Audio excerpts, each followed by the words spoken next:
You ever dance with the devil in the pale moonlight? What? I always ask that of all my prey. I just like the sound of it. Hello, everybody. This is the Make Movies Great Again podcast, where we are destroying cynicism in the box office and growing the Ben Affleck fan club. My name is Matt Vieira, and here with me, as always, is Adam Bernardino. Adam, what's happening? Big week. I watched a lot of things that I really wanted to see this week, and I'm excited to get into this podcast. I think we got some good material. Absolutely, it was a really good week, and it was a really good week for digesting content. I saw a lot of movies this week. I read a lot of comic books this week. Same. So yeah, we're gonna have a lot to talk about, and I even watched some TV shows as well. So let's jump right into it. Trailers of the week / month. Some of these are a little older, but we'll go into it. First one, Ghost in the Shell. Adam, what do you know about Ghost in the Shell? Ghost in the Shell. I got interested in this. To be honest with you, I had and still don't know much about it. But Ghost in the Shell, official synopsis: a cyborg policewoman attempts to bring down a nefarious computer hacker. Boom! I'm hooked. Yeah. Cyborg policewoman. Yeah. And Scarlett Johansson is the lead character. Yeah. From what I understand, it looks like she was from the trailer. It looks like she's been, at one point in her life, was close to death, and there's technology in this universe that saved her life, and now she works as a character called the Major as a police officer. Yeah, so in the future. Yeah, it kind of has. So yeah, the trailer is obviously it's very sci-fi. The visual effects look really good, and Scarlett Johansson looks like a certified badass in this movie.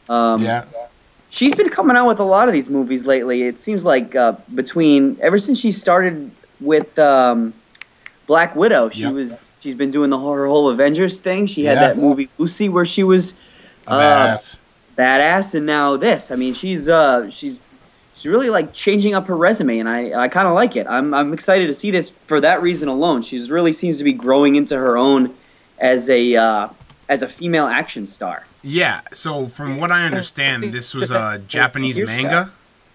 I'm sorry? From what I understand, this is a Japanese manga. That's how it started off. Yeah. My girlfriend's brother had told me about this. And I had actually seen it, and I'm sure he knows, but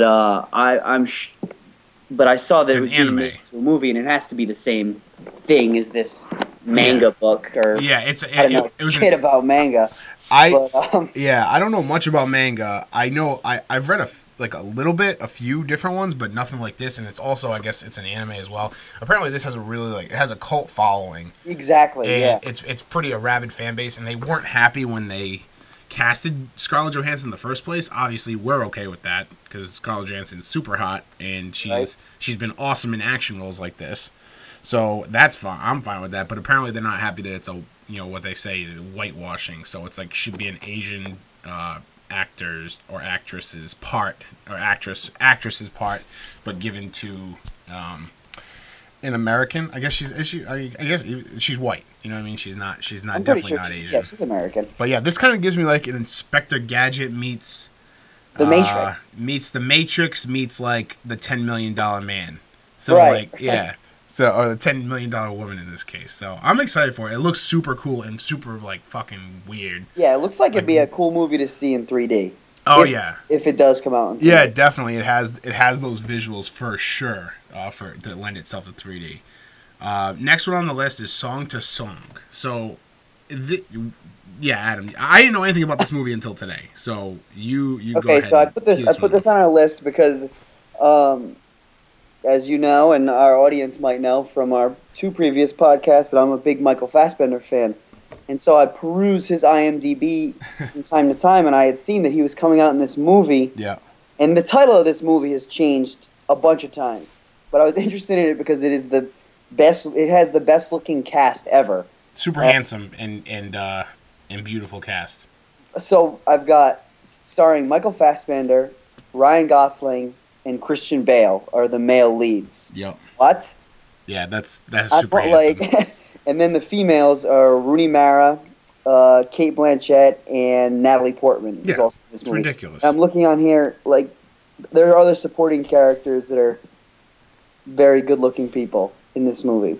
And so just reading, again, I'll read the official synopsis. Two intersecting love triangles, obsession and betrayal set against the music scene in Austin, Texas.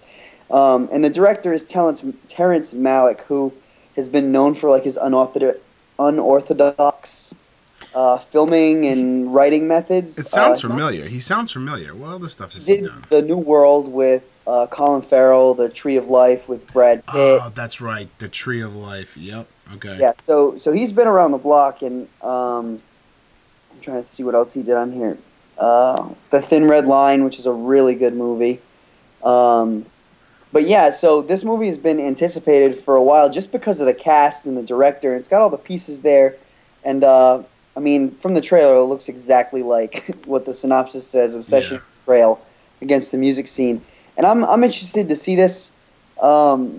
Not just because of the cast. It looks like it's filmed differently. It almost looks like it's filmed from a first-person point of view. Like the audience is standing in between the two characters of every scene in every shot. That's what it looks like from the trailer. Yeah, and that's kind of the feeling I got. I was telling you this before we jumped on the podcast. That movie, the movie with Shia LaBeouf, and I forget the girl's name, but American Honey. Right, she's a relatively unknown actress. I think that's probably the only thing she's in. Yeah, I forget her name, but she has a really familiar face. But anyway, it has a similar. It looks like it has the same similar like cinematography as that movie, and that movie is very. It's like the closest thing you can get to found footage, like someone holding a video camera, but it's not. It's like very in your face, like very real life. Yeah, very real life. Like you feel like you're there. So that looks really cool, and I like that kind of cinematography. So I will definitely see this just to see all the handsomeness in this movie. It kind of reminds me of that other movie too. The like Hollywood's doing this, Life, the one that's in the space station with Ryan Reynolds and Jake Gyllenhaal. It's like massive cast. Just stacking handsomeness on top of each other. But yeah. Okay. All right, so the last trailer we have on here is one I just found out about, and I didn't even know this movie was happening, but I'm psyched about it. It's called The House. Matt, you want to get into this one? Yeah. I mean, all the studio really needed to do was put on a title slate, Amy Poehler, Will Ferrell, and I would have went to go see this movie. Right, I didn't need to know what it was about. I didn't need to know what it was about, but I actually blogged about it this week, and so it's about these two soon-to-be empty nesters. Their daughter is going off to college, and Amy Poehler plays the mom, and Will Ferrell plays the dad, but they can't, obviously, because college is so goddamn expensive in America, they can't afford to pay it on their normal salaries or whatever. They have financial issues, and so they enlist the help of Rafi from The League. Jason Mantzoukas? Yeah. I'm not sure if that's how you say it. But everybody knows him as Rafi from The League. So I'm just going to continue. I'm going to call him Rafi because I can't pronounce his last name, or I can call him Jason if you'd like. But so he comes along and he offers them this deal where they can turn their house basically into a casino for a few nights and like make the money they need for their daughter's college, and that's it. And then they're all set. So, but it looks hilarious. It has a cast of characters, and it's kind of like the old guard and the new guard in the comedy scene. Like, this is one of those movies that, like, 10 years ago, it has Owen Wilson, it has Vince Vaughn, it has Will Ferrell, it has all those, like, you know, those comedy, like, guys that we know, you know, like they called it the frat. They used to call it the frat pack. The guys who were in old school. Like, picture an old school movie. Yeah. Now it's the movie The House. It's kind of like not a passing of the torch, but it's like got Will Ferrell. It's got Amy Poehler, but then it's got guys like Nick Kroll. It's got guys like Jason Rafi. I'm sorry, I'm butchering his last name. You know what I mean? And guys like that. And it's kind of like the new like people up and coming in comedy. And like it's like speckled with all these like really great up and comers. So I'm really hoping that this is Rafi and Nick Kroll's like breakout where like they get like their own movies. Like soon. So they can start headlining movies. Yeah, I was saying in the blog, like Nick Kroll has been like he does like a lot of independent movies. I saw some independent movies starring him at South by Southwest last year and the year before, but I think it's time for him to get in the mainstream because he's funny. He's legitimately funny. He can write good comedy. Right. So, like, get him in there. He can play a number of different characters. Yeah. So anyway, this movie looks hilarious. So it's like the whole house has like, I mean, you go watch the trailer. It's like one room is a strip club, one room they play like table games, and it's it's the house. It's you're playing the house. Like casino, the house. One thing I want to add about this is that it looks like, because Will Ferrell's been doing a lot of those movies lately, where it's come this movie with Will Ferrell and somebody else that's less funny than Will Ferrell. Sure. Yeah, I get that. Just like as an example, the one with Mark Wahlberg, Daddy's Home, that was funny. But, yeah. And then Get Hard with Kevin Hart, which was hilarious. So I mean, I'm not saying that these movies aren't good because I've watched them all, obviously, and I really like them. But this one, to me, is something that just kicks it up a notch. Because I would see this movie if it was just Amy Poehler. Yeah. You know what I mean? She is like, I ran through Parks and Rec late last year. Isn't she great in Parks and Rec? She's awesome. So funny. I would see this if it was just her and like a no-name actor. It's almost like it's a bonus that we get both of them. So I'm really excited. Yeah, and I said in my blog too, it kind of has like that, and This Is the End-esque like style cast where it's just like a ton of people thrown in there, like all people like, and This Is the End, obviously it's all comedians, it's all famous people, but so this is gonna be awesome. I'm really excited for this. So you want is that it? You want to say anything else about how funny Will Ferrell or Amy Poehler are? Because they're fantastic. I'm good. I want to do this new one though. Yeah. I'll let you take the lead, but. So Matt had tossed this idea around to do sort of, because it seems like in Hollywood, even though we're nowhere near it in the Northeast, things move pretty fast. And so Matt had this idea to do the fastest 30 seconds in movie news. So we're just going to hit you with a couple of bullet points. Yeah. Some things that we're interested in and want to keep you interested in and keep you informed. So Matt, without further ado, take it away. Here we go. The fastest 30 seconds in movie news. This is the inaugural one. I'm going to try and keep it to 30 seconds. I practiced beforehand, so let's go. So, first up, Donald Glover has been casted as Simba in Jon Favreau's remake of The Lion King. And James Earl Jones is back as Mufasa. Pretty awesome. In Star Wars news, Jedi, as in The Last Jedi, is confirmed to be plural. Logan is receiving stellar reviews at the box office, even though it's not actually out yet. It's coming out March 3rd. In that, the reviews include a 96% Rotten Tomatoes score, which is awesome. Sam Raimi, the director of Evil Dead and Spider-Man, is directing a Bermuda Triangle movie. Oh, and there are 3 Bermuda Triangle movies, including his, currently in production in Hollywood, because we need that many Bermuda Triangle movies. And last but not least, Matt Reeves is out as the director of The Batman. Which brings us into our first topic of the day. Ben Affleck is talking about not being the Batman anymore, and I am fucking furious. I'm so furious. Mad.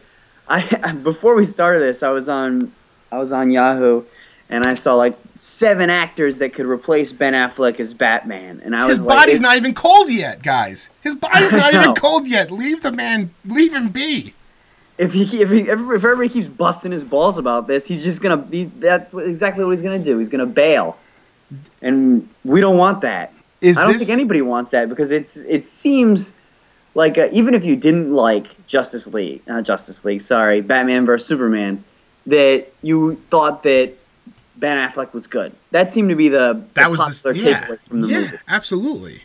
So I'm not sure why people are wishing for this to happen. It's just the Hollywood hype machine, generating media, generating buzz. I'm staying optimistic, Adam, about this one. Yeah, so of course. I'm thinking he stays on. As the president and co-presidents of the Ben Affleck fan club, we are staying optimistic with this.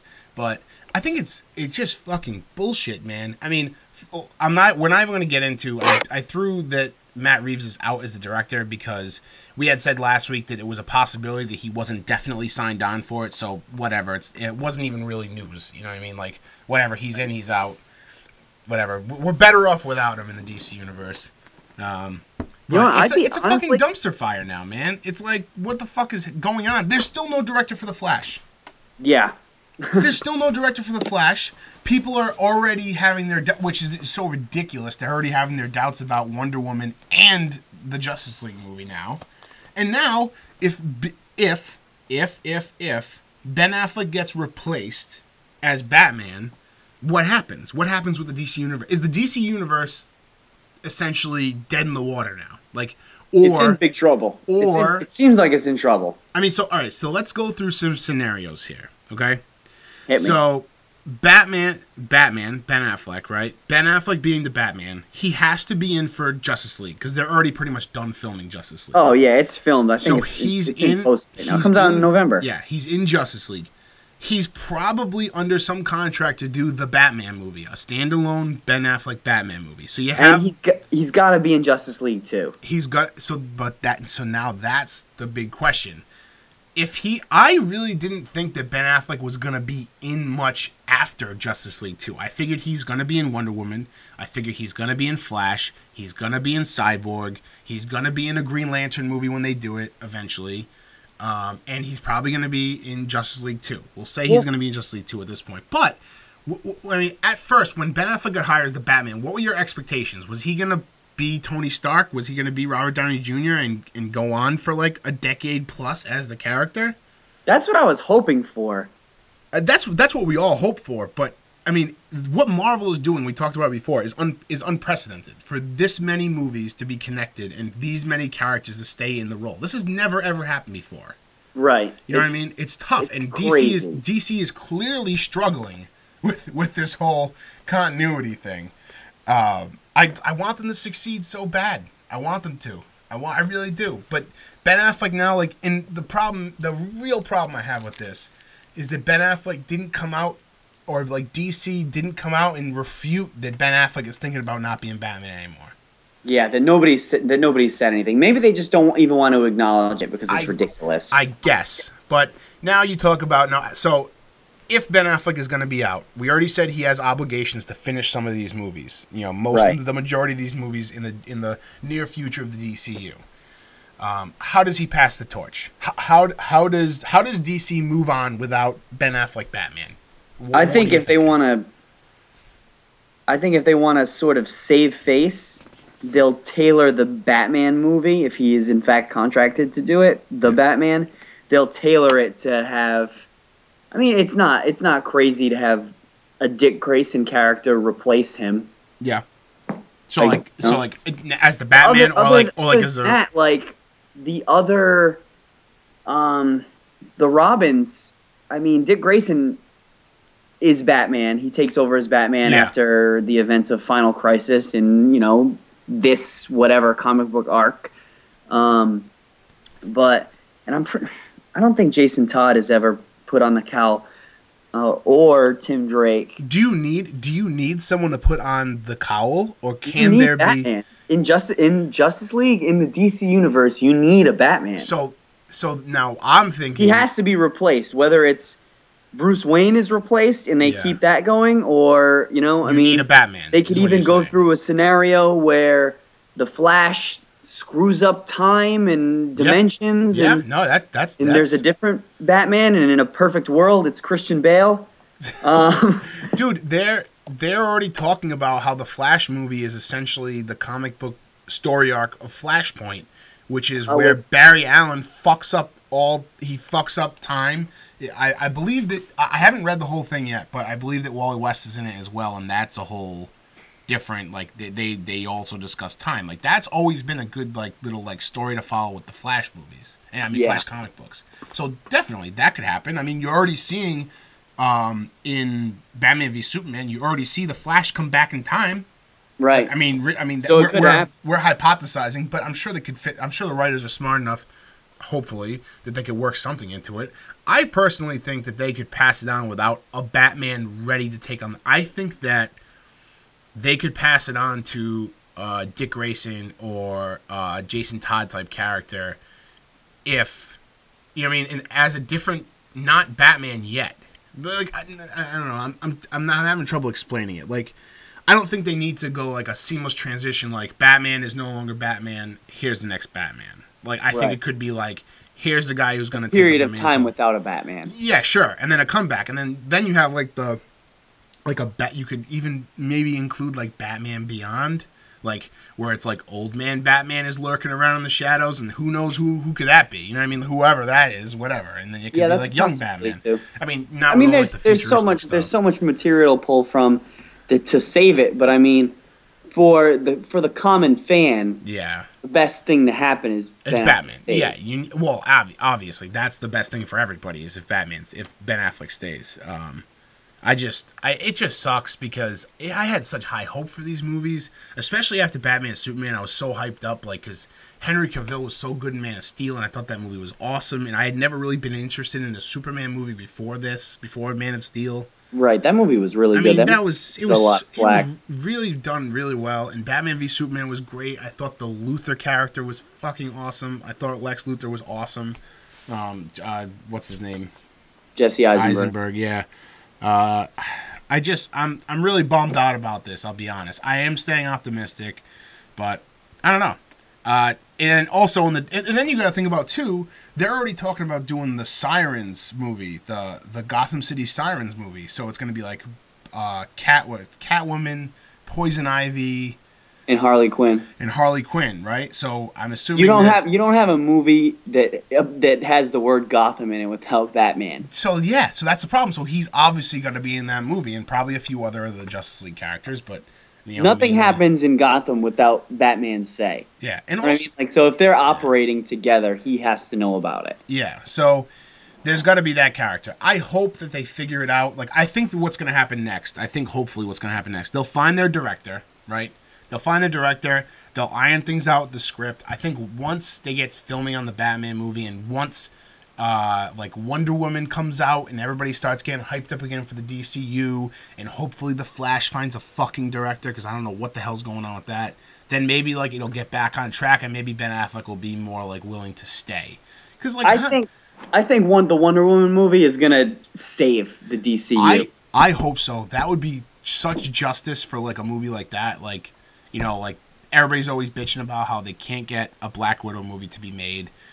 Because, you know, it's like a woman main character like that wouldn't sell. But it would be fantastic if Wonder Woman could, like, push the DC universe. Wonder Woman could change the game. It would be awesome. And she was so good. Like, Batman v Superman, like, adding the Wonder Woman element was perfect. She stole the end of the movie. Perfect. It was so good. I wish they hadn't spoiled her in trailers, but that's besides the point. Speaking of the DCU, right? Mel Gibson, we both heard about this, is being courted as the Suicide Squad director. Now, beyond how awesome that would be, my main question for you is, as someone going in to direct a comic book movie, do you need to be familiar with the material going in to film? I mean, not going in like on day one to go film, but do you need to know the material before you accept this job? Yes. You think so? Yeah. Tell me why. Oh, sorry, I just fucking bumped my mic. Perfect example is the Ben Affleck thing. People are like, comic book people and are like chomping at the bit for one of these directors, one of these actors to say something wrong, so they can jump all over him about it. Okay, so it's a very passionate fan base. I know. So you're worried fan base that wants to be right, similar to wrestling fans. Sure. You and I are both big time wrestling fans. Yeah. But nobody's ever happy in wrestling. No. They could have the best match of all time in wrestling at WrestleMania, and there would still be people bitching about it. The same thing with this. They could make the best superhero movie ever, but people would still find something to bitch about. So I think to go in as prepared as possible is good. So I think definitely going in is good. Is prepared to be going in prepared as possible is definitely what you have to do one of these movies, obviously. But like you were saying, these like really hardcore fans, and I consider you and I pretty hardcore fans when it comes to these comic book movies. We read comics, we go see these movies, but wouldn't it be fair to say that even if they do hire Mel Gibson, and he's not, obviously he's probably, I mean, maybe he's picked up a comic when he was a kid, but he's obviously not an avid comic reader, and probably doesn't know much about Suicide Squad, because he doesn't, because that's what I read. If he comes in and learns the material and makes the movie, these hardcore fans are probably going to go see the movie anyway. They're not going to be happy about it, but they're going to see the movie anyway. Now, my opinion is that I don't think you really need to know the material. Personally, I think it might be better in some cases because you're not as connected to, like, not as emotionally connected to different things. I see what you're saying. I think that bringing an outside eye to this whole thing might be good in the long run, honestly. Who knows what Mel Gibson can do? We know what he can do with action scenes. We know what he can do with, like, live action, like, movies. Like, with Braveheart, with The Patriot, with shit like that. We know what he can bring to the table with that stuff. And Hacksaw Ridge as well. Yeah, he's a great director. So... Might not be the best person in the world, but he may not be the best person in the world. That's a story. That's a conversation for another time. But he is a good director, and I think that he would do his due diligence to figure out this movie, just like you would any other movie. I mean, he wasn't around for World War II, and yet he made Hacksaw Ridge. You know what I mean? He wasn't around when William Wallace was around slashing people's heads off, yet he made Braveheart and acted in it. Right. I would be a little afraid that he'd try to cast himself into Suicide Squad, which might be interesting. I'd still say it. but yeah, so the Suicide Squad director, they're thinking about getting Mel Gibson. I think I welcome it. And comic book people can come out of the woodwork and tell me what an asshole I am. I don't care. I think anything to jumpstart this DCU. I mean, you need to get this shit on track. Like, Marvel's already has like the next decade of movies set. And it's pretty crazy how far ahead they've planned. And DC's fucking stumbling around, still trying to find directors for movies they already have casted. They already have these movies casted, and they can't find directors for them. That's wild. That's wild. Yeah. Well, but, I mean, on a positive note in the DCU we haven't heard a peep out of the Aquaman camp, so... Thank God. Thank God. I mean, because I need him. I need Jason, I don't know how it's... Momoa. My new best friend. I need him to be Aquaman. If you're not friends with Jason Momoa on Instagram, you're doing something wrong. He just seems like the coolest dude in the world. Like, I want to hang out with that guy. I don't have what it takes to hang out with that guy. I might not either, but I think I could give it a shot for a day. I don't even know. He leads the coolest life imaginable. And first of all, I think he has probably like 20 different denim cutoff denim jackets with cutoff. I don't think he owns anything but denim and Carhartt. Also, I don't think any of his shirts have sleeves on them. Right. No sleeves. Slamming beers and playing with weapons and climbing rocks. That's what I'm saying. Like, he's known for, like, he's going on all these talk shows and they're like playing games with him where he like throws knives and axes around. Like, so that's what you've been boiled down to now. You're just this gigantic, like, perfect shape badass who throws axes around, and and now you're Aaron Curry, you're Aquaman, and not only that, but your love interest Arthur Curry. Oh, jeez, what did I say? Aaron Curry? Yeah. Who the fuck's Aaron Curry? Arthur Curry. That's his cousin. He's a mechanic. Jesus Christ. Anyway, and then you got. All right, so I saw this on here, and I know nothing about this, so I'm excited to hear about it. Kickstarter for a Rufio prequel to the movie Hook. Yeah. So the kid that played Rufio, Dante Basco, he's trying to make a Rufio prequel. Yep. Shut up and take my money. Really? That's your take on this? I see it. Obviously it can't be the same kid because that movie came out in like the early 90s. No, yeah, it clearly can't be the same kid. I have such a problem. I think this would be a good movie if it was done via like the traditional methods. I think this is just going to be forced. I really think that $30,000 to make this movie is not enough to make a good Rufio movie. You got to think about, like, I was looking at movie budgets the other day. Don't ask me how I got on this deep dark web hole, but I was looking through like budgets of movies, and movies that you think cost nothing to make cost like $10 million. I can't understand this. So unless, and it doesn't say in the description of the Kickstarter, I don't know for sure, but it says he's seeking $30,000, but that might not be the whole piece of the puzzle. Right, maybe he needs that much to get to a point. But now here's my thing. The guys over at Broken Lizard went on Indiegogo a few years ago to fund Super Troopers 2 because they want to do it their own way. They needed to fund $2 million on Indiegogo.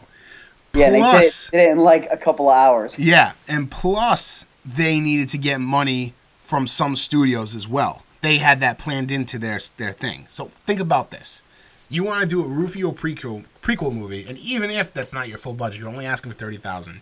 I just hope that this isn't like sure, this is guy probably sits at Comic-Con tables and signs pictures of Rufio. Like, this is what he's known for. Yeah. So, like, this is, like, he's super excited to get this going again so he can, like, either, like, cameo in it or just, like, get Rufio's name back in the news or whatever.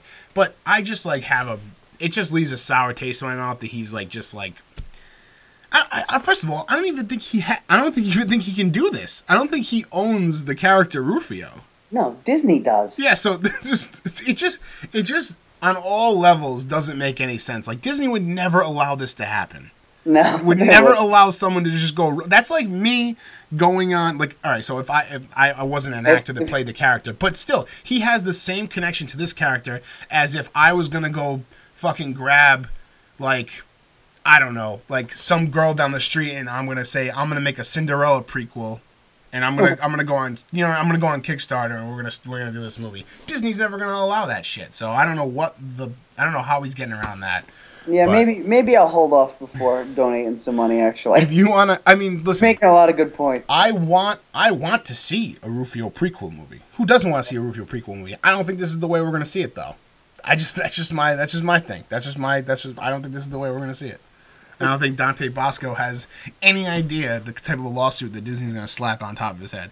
I actually haven't checked out the Kickstarter in a few days, so it could already be shut down, or it could already have met the goal. I have no idea. And he's on his way to Vegas with everyone's money. Yeah, seriously. So, all right, so that ends our segments for the day. So let's go right into what are we watching. Adam, let's start with you. What are you watching? What would you watch? Okay, so Friday, I was elated.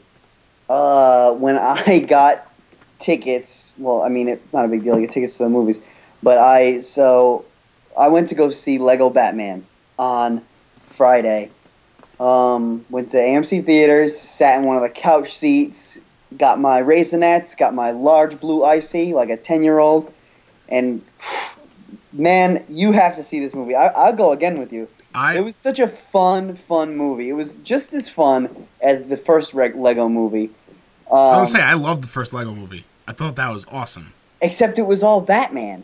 Yeah. So people that love Batman, like you and I, and love, the DC universe, it was amazing to see. It had all like the Batman humor, but like with the twists to it in Lego fashion. And then you got those little moments in there, like you're in a kids movie, but like they say things that adults pick up on that kids won't. Like there's one part where Dick Grayson introduces himself to Bruce Wayne at a gala or whatever, and he goes, "Hi, I'm Richard Grayson, but most of the kids at the orphanage call me Dick." And Bruce Wayne goes, "Oh, kids can be cruel." Like kids don't get that. It was so like the timing and everything. Will Arnett is so damn funny. That guy is so damn funny, especially as Lego Batman. Yeah. And then I was texting you afterwards, like there's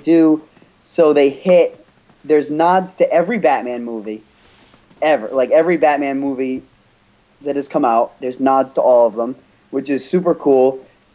The Joker is the main villain, which we know. Yeah. Played by Zach Galifianakis, who is so funny. He doesn't change his voice at all. It's just his voice as the Joker. Really? He's so funny. That's good. That's great. And his whole motive for getting at Batman is really funny. I won't ruin it for you, but it's like the reason he's harassing Batman at this point is really funny.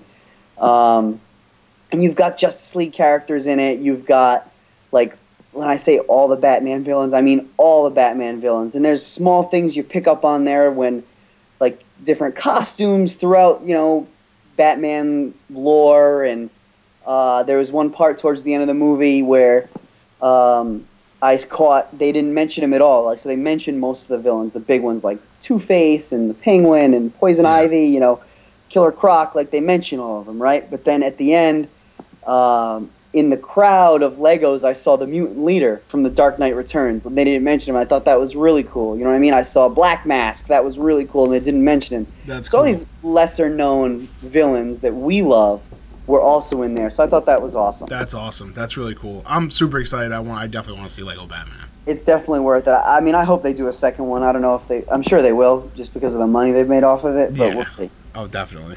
So next on my list, I have three things, and they're all connected. So a couple weeks ago, I went to your house and I borrowed Blade Runner from you because I hadn't seen it, and I finally watched it today. Had the day off, and I really enjoyed it. I think that because I want to see the sequel with starring Ryan Gosling and also Harrison Ford, because I really want to see the sequel. The sequel, it looks cool. The trailer looks cool. It looks like almost Mad Max-ish to me. So I wanted to see the original Blade Runner, and I really enjoyed it. I can see time being a benefit to it just because of the special effects and stuff, which were still really good for when it came out. Yeah. So I enjoyed it, and the plot was, I mean, the replicants and the Blade Runner cop. It rained the entire goddamn movie. I noticed that. That was pretty funny. Yeah. But so yeah, I really enjoyed it. And last night I watched Arrival. Yeah. I hadn't seen it before, and I wanted to see it was in theaters, but I made a choice between that and Office Christmas Party, and Office Christmas Party won, and it was also great. But I'm getting into Arrival now. Watched it on Amazon Prime last night, and I loved it. I loved it like so much I almost want to get the book and read the book too. Yeah. I'm not because I've already seen the movie, but I thought that was really good, and I know you enjoyed it. You saw it in theaters, didn't you? Yeah, I that was one of my solo movies. No one wanted to go see it with me, and you had already moved to Boston, so I was on my own. So I went to a matinee on a Saturday morning, and it was I loved it. I just thought the writing is fantastic. The story is super unique. Yeah, it is. Yeah. It's not your typical alien invasion movie. No, definitely not. No, definitely not. I really enjoyed it, and they didn't give away anything in the trailers. Really, like textbook stuff. Like that's what movies should strive to be when it comes to trailers and. I was on my edge of my seat the whole time. I had no idea what was going on. Until very suspenseful. Absolutely. So I want to connect those two by saying, okay, Arrival director Denis Villeneuve, and I had to look up the pronunciation of his name. He's a director, also known for Prisoners, Enemy, which I haven't seen, but you and I talked about this week. Yeah. What else has he done? And Sicario. Sicario, which was so underrated, it was ridiculous. I love Sicario. I just saw it recently, actually. Oh, really? Yeah, for the first time. Yeah, it's great. But so I want to mention his name because he directed Arrival, and he's directing the upcoming Blade Runner movie, which we're both really psyched about. And this ties into what I'm reading, or what I'm going to start to read. I'm going to start this week a book called Dune, which is a space version, I guess, of Lord of the Rings, something along those lines. This has a very big fan base, from what I've heard. It has an enormous fan base, and I'm surprised I hadn't heard of it until recently. I kept seeing it pop up here and there, but I really didn't know what it was about. And then I read the plot, like I read the synopsis, and then I saw that this director was directing it. It was getting a lot of steam, and he's signed on to direct this movie. Yeah, it's like a dream come true for him. That's awesome. It's it has a huge following, so I'm really excited to get into that book. Yeah, you actually piqued my interest today because I have heard a lot about it, and a lot of people know the material, which gives me anxiety because as a huge sci-fi fan, I feel like we need to know. Right, we got to get on board. We need to know. Like, I feel like we're missing references left and right in pop culture right now because we don't know what Dune is. So we got to get into that. Exactly. So I might have to go out and get the book. What did you watch this week? So this week, like I said before, was a very good week for movies and comic books. So I went to go see John Wick 2 on Saturday. How was it? Tell me everything. With Matt Schwartz. Listen, you saw John Wick 1, right? Oh, yeah, I saw it. John Wick 1 was one of the biggest pleasant surprises like in movies like of my entire life. Like I went into that movie with no expectations. I just wanted to see I just wanted to see Keanu Reeves shoot some people in the face, and it delivered on all cylinders. The second one is no different. The soundtrack, I guess it's more of a score. The score is fantastic. The action direction is amazing. Like the fight scenes and the shooting and like the stunt doubles they have to use. Like I think that if you add up in this entire movie, he probably fell down 200 flights of stairs. I think that like John Wick fell down like, and so he's like always fighting these guys and they're always throwing him downstairs and shit. But if you saw John Wick 1, you have to see John Wick 2, and they already hinted at doing a John Wick trilogy, so doing the third one, do it. Hollywood, please. If there's ever a movie that needs a third movie, just do it. I'll go see it in theaters. It's just a fun movie, and you gotta go in theaters because just like the sound, like the sound mixing is so great, and it's gunshots and it's explosions and it's fists hitting flesh, and it's so good. And Common is in it. Is he? Common is in it. He is also an assassin, a hitman. He's part of like that secret society, and also the girl from. She's from Orange Is the New Black. Oh yeah. I forget her name in it. She's the one who like with the short hair. Yeah, exactly. Ruby Rose. Ruby Rose. From That's it. Orange Is the New Black. Don't know her real name, but you know what I mean. I'm pretty sure that's her real name. Wait, is her real name Ruby Rose? I think so. Wait, then what the hell was her name in Orange Is the New Black? But anyway, Ruby Rose, John Wick 2, awesome. There was some other people, like Lawrence Fishburne's I made the mistake of not seeing John Wick in theaters, but I won't make that same mistake twice. I didn't see the first one in theaters either. I actually rented it on iTunes, and then I ended up buying it because I needed to have it so I could just watch it anytime I wanted. So good. Keanu Reeves is such a badass, and like this and like he's obviously a grizzled vet at this point in Hollywood. He just like makes this movie, and like I don't know how he does it, man. It's crazy. Like the amount of like rolling around on the ground and wrestling people and breaking people's arms, and there's so many good scenes. Like in the first one, there's always all these cool like little like not tricks, but these little things he does with like the gun and shit. And that's in the second one too. His Mustang is back in the second one. He has a new dog in the second one. Just spoiler alert: the dog does not get killed in the second one. So for all of you that cried the entire first movie like me because of the dog dying, you don't have to worry in this one. The dog lives. So that's a spoiler, but it doesn't really matter because it doesn't take away from the movie at all. Awesome. I also watched The Nice Guys with Ryan Gosling and Russell Crowe. Oh man, I so pleasantly surprised again with this movie too. I mean, I've heard a lot of good things about it. I remember when I saw the trailers and I wanted to see it in the theaters. But it was one of those things that just passed by, and then now it happened to pop up on HBO. It happened to pop up on HBO on my Apple TV, so I gave it a watch. I had to stop watching it because I fell asleep, and then I picked it up the next morning. But not because it was boring, just because I was tired as fuck. But so great, such a great movie. It's kind of like it's like a detective movie essentially. It's like a mystery, solve a murder. It's a buddy cop movie. Yeah, exactly. Yeah, it's a buddy cop movie, and the buddy cops are Ryan Gosling and Russell Crowe, set in like the late '70s. So that's all I really need to say. Russell Crowe plays such a like grizzled veteran, and Ryan Gosling plays such a good like, not clueless, but he's like a savant. Exactly. Yeah, exactly. That's the word. He's like an idiot savant. Like he looks like an idiot and he's always drunk and shit, but he always like saves the day somehow. Yeah, he figures it out. Yeah, exactly, figures it out. It was so good. Check that out. It's on HBO right now. And the last thing that I'm reading, those things I watched, now I'm reading. I just caught up on the Captain America, Steve Rogers Captain America comic books, the newest ones. Yeah, you sent me a screenshot of one of the panels the other day. Yeah, man, it's I love it because it's heavy Hydra. It's heavy Hydra, and if you haven't checked out my Twitter bio recently, I am a Hydra sympathizer. So, Hail Hydra. Hail Hydra. This I'm gonna give you a quick overview of the storyline. I know I talked about it a little bit before, but it was right when I was getting started. So anyway, for all the nice people out there that want to get started with these books, you should. So anyway, Steve Rogers, they basically tweak his origin story. When he's a kid, he's with his mother and father. His father's like a drunk and beats his mother. And this lady comes up who you don't know at the time, but she works for Hydra, and she saves Steve and his mother. And then Steve gets shipped off to basically it's Hydra camp. Like it's like Hitler Youth, like camp, but for Hydra. So he's like there, and there he meets Zemo.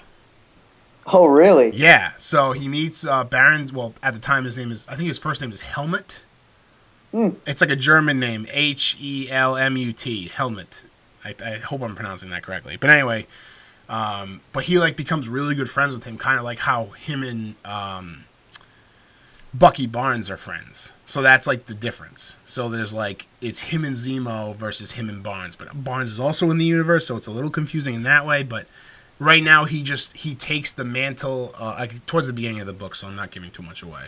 But he takes the mantle of S.H.I.E.L.D. after Maria Hill gets Nick Fury is gone at this point, and Maria Hill is the CEO, the executive director of of Shield, and so she gets put in jail because she like does all this fucked up shit. I won't give anything away, but it's awesome, really good, and it's kind of like it does the writing does a weird thing where it makes you want to root for Steve Rogers as the Hydra agent, because he actually wants to take down the Red Skull, because under like Hydra, like the Red Skull is kind of like an extremist, like he is like so way out there as like as like a Hydra guy. So for the good of Hydra, he keeps like, for the good, you know what I mean, for the good of Hydra, we need to take the Red Skull out. So it's like weird because he like wants to take out Red Skull, but it's so he can take control of Hydra. So it's, you know, it's like this like weird balancing act where it's like, this is Captain America. Meanwhile, this is all happening during Civil War II. So he's also like fighting crime and like doing good in America. Like, so. Oh man. Yeah, the first book starts off, he like kills one of his like partners. This guy Rick Flag. Have you ever heard of Rick Flag? Rick Flag. That's from Suicide Squad. I'm sorry, not Rick Flag. He's just called the Flag, and it's like the American flag. Okay. He's like an older Captain America character, and he got brought back for this comic, and like Steve Rogers pushes him out of an airplane, and he goes into a coma, and then he dies. Oh shit. So there's like this funeral at the beginning and all that shit, but it's wild stuff because he didn't want to, like, he knew too much, so he had to get rid of him.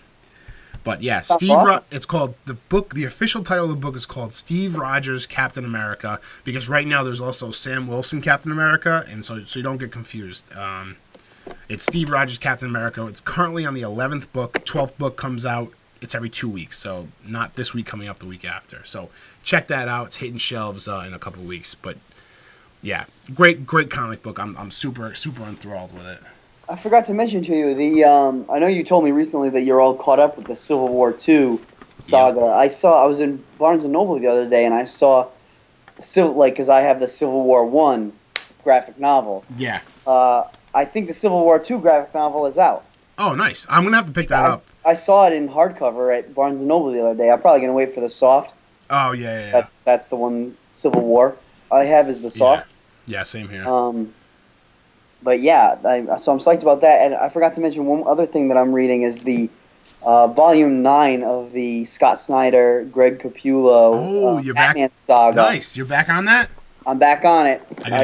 So I wanted to catch up on some other stuff before I hopped into this. So I've got Volumes 9 and 10, Bloom and the Epilogue, respectively. And this is my favorite comic book arc. So shout out to Scott Snyder, the man that got me... Well, him and you got me hooked into comic books, so I'm very excited to finish this. I've only gotten through the first issue, I guess, in this Volume 9, but I mean, again, that the writing, the art in it is they go together like it's so good. Ball. It's it really is like the Dark Knight series is awesome for Batman comics, but as far as like the best written, the best story, it's gotta be this. It's gotta be this story arc. It's so good, starting with like the Court of Owls and going from there. It covers so much ground. Yeah. So it covers so much ground. If you haven't read it, it's so original. It's so like half of it is characters that they made up. Yeah. It's guys that we're hoping that will be in movies soon that were made recently. Like these are characters that are put in books recently. Like not like correct me if I'm wrong. Characters. Is this where Duke Thomas started? Duke Thomas. Yeah, it is. Yep. Pretty sure it is. I'm really excited for Duke Thomas to see where how he grows in the DC universe. Yeah, man, Lark. All about it. I'm all about it. I'm all about Lark. And he's also obviously he's in All-Star Batman as well, because that's a Snyder book as well. Yeah. And then also, if you're a big fan of Scott Snyder, go read After Death. Oh yes, I read the first one. I really liked it. I haven't read the second one yet, but second one's still in my queue. And I believe the third one comes out this week. Oh shit! So that one's I gotta move that one up. So there's 3 books. You should go out and check those out too if you like Scott Snyder's work. He does excellent work that's not Batman related. So go check that out. Actually, I think that got like a day after it came out, it got signed to be a movie. Oh, really? It's a movie, too? I think it's going to be. Oh, that's awesome. That's great. I'm almost sure. Well, we can save it for You know what? We'll save it for next week. We'll dive into it more next week because then, hopefully by then we'll have read all 3 parts. Yeah, absolutely. So. That'll be awesome. So that's it for today. Anybody that's listening still, thank you for listening. First off, if you're listening to this on iTunes, you can also find it on YouTube at youtube.com/theaveragenobodies. If you're listening to it on YouTube or some other way, you can also find us on iTunes. So please go and search us on iTunes. Leave us a 5-star review. You can call us assholes in the comments. Just leave us 5 stars. It helps us get searched, and it'll help us out a lot. If you want to ask us questions, you can either tweet at @theaveragenobodies, so it's at @averagenobodies, or you can use a hashtag MMGA, Make Movies Great Again, and we'll answer your question on the next podcast, or we'll answer it right there on Twitter. So that's it for today, Adam. If you tweet us, we will respond. We will respond. And embarrassingly fast. Yeah, and if you want to tweet us personally, I'm Matt from RI, and Adam is Adam_Barnadino. Okay, and so Matt'll put the names in the signature. Exactly, and if you go to averagenobodies.com, you can go. That's our blog. That's where the blog is. That's where the podcast is hosted, and that's where everything lives. So we have our Twitter handles there. We have ways to contact us there. A YouTube link. So if you forget any of the links or you don't see them in the description of the video or the podcast, go there, and that's where you can find everything. So until we meet again, I'll talk to you guys later. Adam? Thanks for joining us again, as always, everybody. I hope you enjoy what we're saying, and we'd love to get some feedback. We'd love to answer your questions. Yeah. So open dialogue. Hit us up on social media. We'd be more than happy to talk with you. Yep, absolutely. All right, Adam. I'll talk to you later. Have a good one, and make movies great again. Yes. You're crazy. I like you. You're crazy.